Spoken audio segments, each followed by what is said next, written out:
My name is Oramaster101. I'm Zero Yeti. And what are we doing again today, Zero Yeti? Brand Noobs in Space.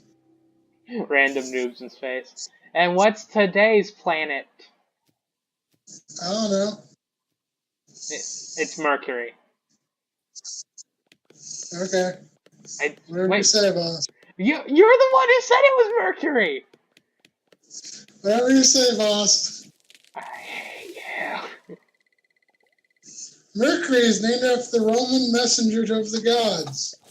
The exact date of Mercury's discovery is unknown, but as it predates the first historical mention.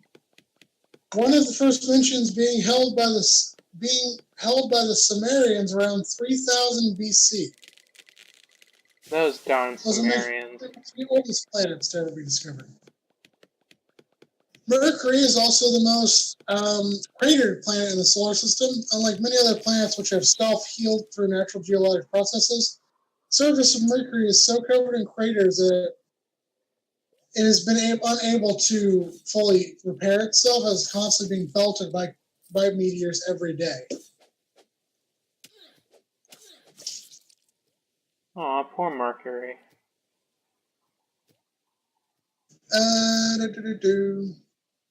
Only two spacecrafts have ever visited Mercury.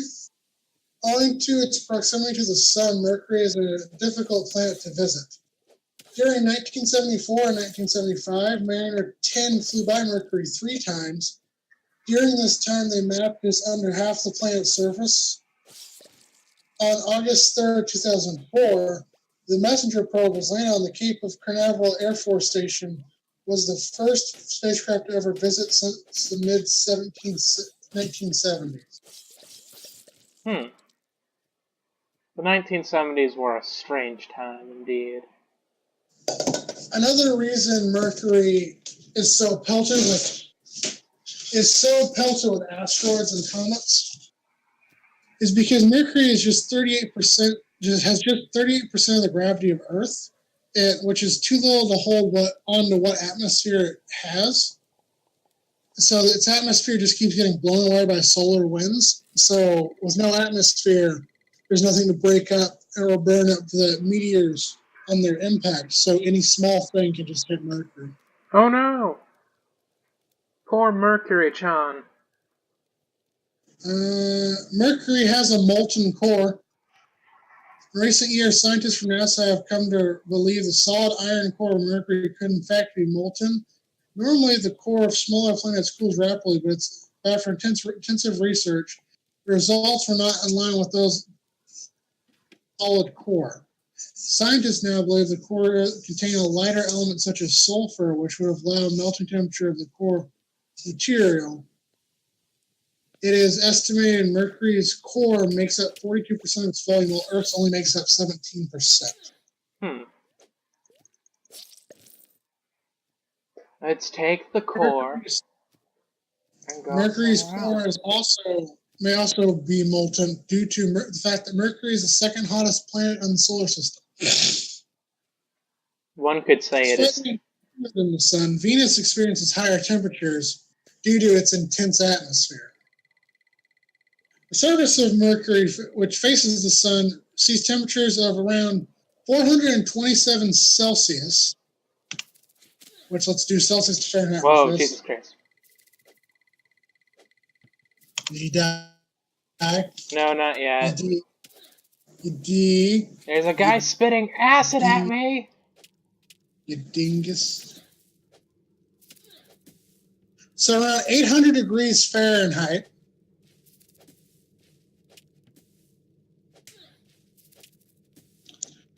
is the day side, and okay, this is annoying.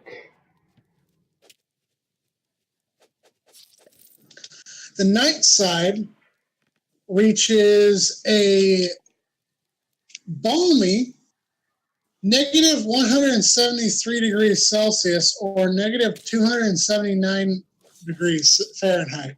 Just like my soul. This has to do with the fact that the planet having no atmosphere helped regulate its temperature. Just like my soul. Mercury has a diameter of about 4,879 kilometers.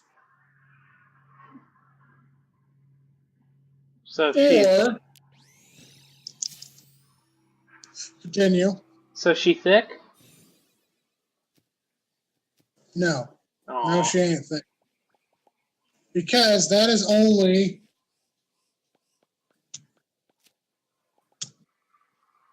3,331 miles.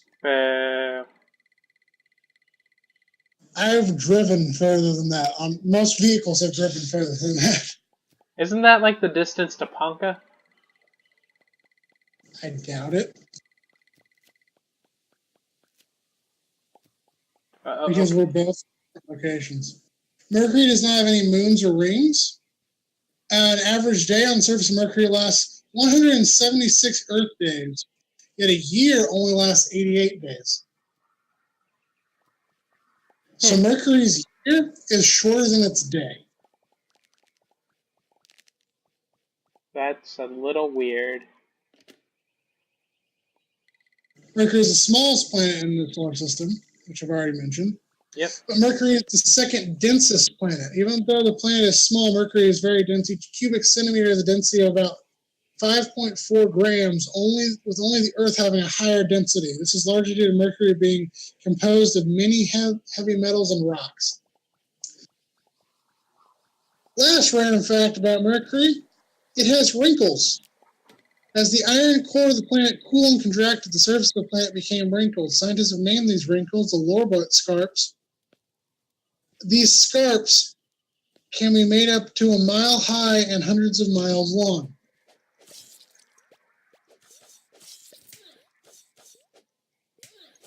And this has been Noobs in Space. Bye.